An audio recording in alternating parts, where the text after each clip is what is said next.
ഗവർണർക്കെതിരെ പാലക്കാട് കോൺഗ്രസ് പ്രതിഷേധം. രാജേന്ദ്ര അർലേക്കറുടെ കോലം കോൺഗ്രസ് പ്രവർത്തകർ കെട്ടിത്തൂക്കി. പാലക്കാട് ബ്ലോക്ക് കോൺഗ്രസ് കമ്മിറ്റിയാണ് പ്രതിഷേധം സംഘടിപ്പിച്ചത്.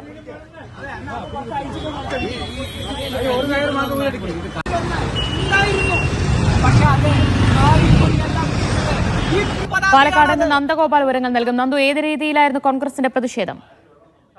ഈ ഭാരതാംബ വിവാദത്തിൽ കോൺഗ്രസും പ്രതിഷേധവുമായി രംഗത്തെത്തിയിരിക്കുകയാണ്. പാലക്കാട് കോൺഗ്രസ് ബ്ലോക്ക് കമ്മിറ്റിയുടെ നേതൃത്വത്തിലാണ് പാലക്കാട് കോട്ട മൈതാനത്ത് വെച്ച ഇത്തരത്തിലൊരു പ്രതിഷേധം നടന്നത്. ഗവർണറുടെ നിലപാട് പ്രതിഷേധാർഹമാണെന്ന് കോൺഗ്രസ് പ്രവർത്തകർ പറയുന്നു. അതിന്റെ ഭാഗമായി രാജേന്ദ്ര അർലേക്കറുടെ കോലം ഇവർ കോട്ട മൈതാനത്തിന്റെ ഗേറ്റിന് മുന്നിൽ കെട്ടിത്തൂക്കിയാണ് പ്രതിഷേധം അറിയിച്ചത്. ശക്തമായ പ്രതിഷേധം ഇതുമായി മുന്നോട്ട് പോവുകയാണെങ്കിൽ ശക്തമായ പ്രതിഷേധം വരും കാലങ്ങളിലും ഉണ്ടാകുമെന്നുകൂടെ കോൺഗ്രസ് വ്യക്തമാക്കുകയാണ്.